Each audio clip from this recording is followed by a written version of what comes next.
Welcome to screen మస్తీ. నేను మీ Shivani. Darling Prabhas ప్రస్తుతం దేశంలోనే అతిపెద్ద మార్కెట్ వాల్యూ ఉన్న హీరోగా ఉన్నాడు. అతనితో సినిమా అంటే నిర్మాత 300 నుంచి 500 వరకు పెట్టుబడి పెట్టడానికి ముందుకొస్తున్నారు. అలాగే దర్శకులు కూడా లార్జర్ దెన్ లైఫ్ కథలతో సిద్ధం చేసుకుని ప్రభాస్తో మూవీస్ చేయడం కోసం వెయిట్ చేస్తున్నారని చెప్పాలి.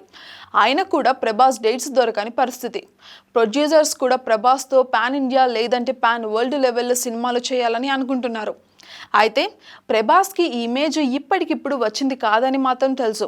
బాహుబలి సిరీస్తో పాన్ ఇండియా లెవెల్లో డార్లింగ్ ప్రభాస్ సక్సెస్ అయ్యారు. బాలీవుడ్ స్టార్స్కి కూడా సాధ్యం కాని రికార్డులన్నీ కూడా డార్లింగ్ ప్రభాస్ అందుకున్నారని చెప్పాలి.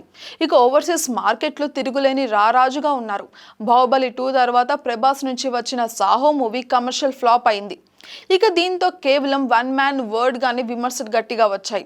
తర్వాత చేసిన రాధేశ్యామ్ బిగ్గెస్ట్ డిజాస్టర్ గా మారింది. అసలు సెట్ కాని కథల్ని 100 కోట్ల బడ్జెట్ పెట్టి ఎందుకు తీశారని విమర్శించారు.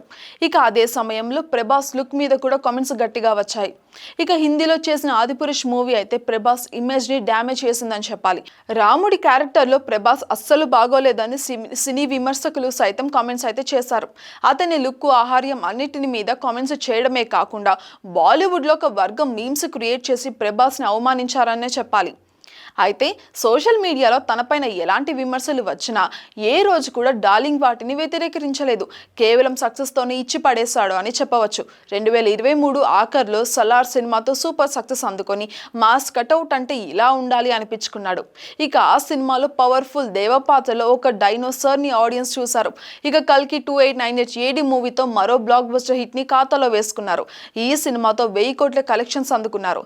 సలార్ మూవీ 700కి పైగా కోట్లు సాధిస్తే కల్కి 1000 కోట్ల క్లబ్ లో చేరి ప్రభాస్ రెండో సినిమాగా నిలిచింది.